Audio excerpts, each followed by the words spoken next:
Inevitably, if you are in business, you will eventually have to issue a credit and a refund to a customer. QuickBooks has a separate function to handle these instances. A credit will reduce a customer's accounts receivable, while a refund will reduce your selected bank account. We will go over the three scenarios available when creating a credit or refund. First, to create a credit or refund, go to the Customer drop-down menu or one of the icons available on the home page or icon taskbar. Also, the Customer Center provides you with a drop-down menu under New Transactions where you can select the credit or refund function. Once you select credit or refund under any of the choices mentioned above, this is the window that opens up. As with other QuickBooks functions, the module that you are in will appear at the top of the screen. Although various fields can be populated, the only required fields are customer or job name and selecting at least one item in the body of the credit or refund. All other fields are optional to populate. Notice on the top of the credit or refund form, there's a taskbar where you are provided with different tasks you can perform, including being able to find prior credit or refunds by clicking on the back button, and if available, you can see subsequent credit or refunds by clicking on the forward button. Also, buttons such as New, Save, Delete, Create Copy, Memorize, Mark as Pending, Print, Email, Attach File, and the ability to perform other functions that we cover later are available as well on the taskbar. So let's do a walkthrough in creating a credit or refund. First, let's select a customer job. In this case, we're going to create a credit or refund to build a new garage for Abigail Aardvark. Notice all of the name, address, and ship to information automatically populates on the form once the customer and her job is selected. The class we are going to assign is new construction. Note that by selecting class here, QuickBooks will automatically assign the class selected to any of the items we add below in the body of the credit or refund.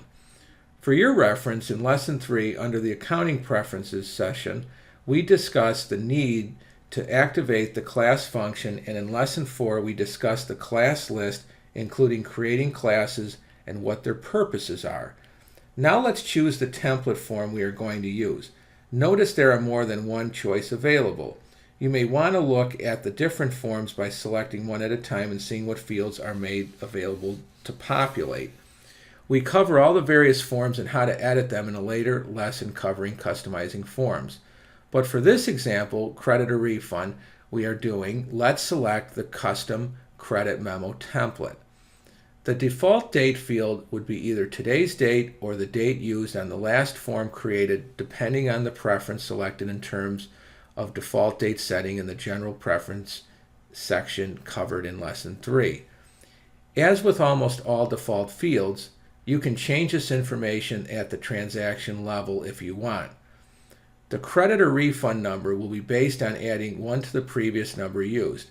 You can put in any alphanumeric field you want if you want to change the sequence, but the next time you use the form, it will increment the credit or refund number by 1. Keep in mind that each form type, whether credit memo, estimate, invoice, sales receipt, or purchase order, carry their own numbering sequence.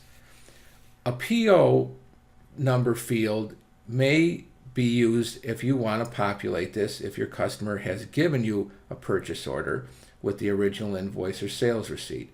If you don't receive a purchase order number to reference, then just leave it blank. Once all the header fields are populated to your satisfaction, then the body can be populated by selecting the appropriate item or items. Please note that QuickBooks does not allow you to create any kind of customer transaction without using items. The same is true for purchase orders. In effect, items represent the activities you perform in your business and provide you a way of tracking these activities throughout various reporting in QuickBooks, which we cover in a later session. Let's start by selecting from the item drop-down menu a service item called Blueprints. Notice the description, quantity, unit of measure, rate, amount, and tax status are automatically populated once I select this item. That's because all this information was determined when the item was set up.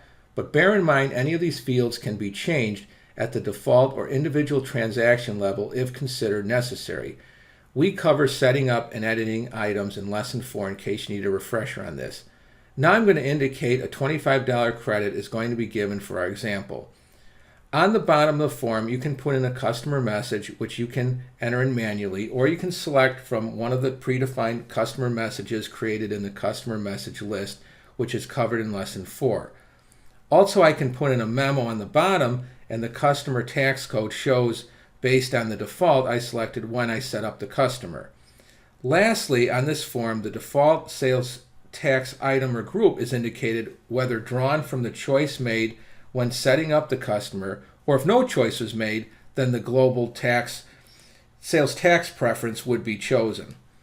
Note that no sales tax was calculated for this credit or refund since the item in the body of the credit or refund was a non-taxable item. If any of the items were taxable, the sales tax would have been calculated based on the item amount multiplied by the sales tax rate. Once completed, the credit or refund can then be saved by clicking on the bottom buttons or the top Save button. Once this is done, a pop-up window will appear giving you 3 options as to how you want to apply your credit.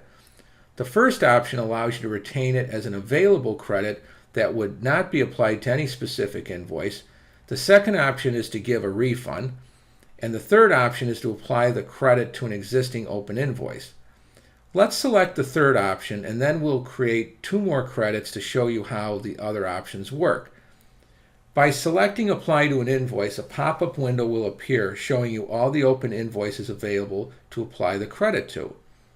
You can then apply the credit to whichever invoices you would like in the amounts desired. If the credit exceeds all the invoices available to apply them against, then any leftover amount QuickBooks will remember to be applied at a later date. Once you apply some or all of the credit, you then click on Done to complete the task. A credit has now been saved to the records of the customer you created the credit for. Now let's do another credit for the same customer and job and then choose to give a refund. So I'm going to the Customer Center, and under New Transactions, I'm going to select Create Memos/Refunds, and when the credit memo form comes up, I'm going to populate it just like before and select Save. Now I will select the second option to give a refund, and the Issue a Refund window appears. So you complete this window by indicating and verifying who you want to give the refund to, the amount, date, how the refund is being issued, check or otherwise. Then make sure you put in the right account the money is going to come out of, and if you want to reference a class or put in a memo, you can do this as well. If you're going to batch print this check along with others, then leave the To Be Printed option check mark, or go ahead and uncheck mark it and assign a check number. Once everything is the way you want it, then just select OK and it will record the refund accordingly. The last option to apply a credit is you can view by creating a new credit memo just like we did before, and then selecting the first option, Retain as an Available Credit, and then quite simply QuickBooks saves this credit to be applied at a later time. If we go to the Customer Center and look up this credit, we will see it along with the others. To apply the credit, go to Receive Payments and put in the customer or job name, and then any open invoices will appear below. But also notice on the bottom of the form there is an Available Credits section that indicates the total of all available credits. To apply the open credit, simply click on the Discounts and Credits icon in the taskbar, and the Discounts and Credits window opens up, allowing you to select the credit to be applied to any invoice amount outstanding. Once you check mark the credit you want to use and click on Done. Then a credit column appears in the Receive Payment window showing the credit is being applied against the amount owed. In this way, you can apply your open credits as you see fit. Once you're done, you would save the transaction, and the credit, if fully used, would no longer be available as it's been applied. Again, once saved, the credit or refund is part of the customer's database, and the transaction can be easily found in the Customer Center or several available reports for credits or refunds.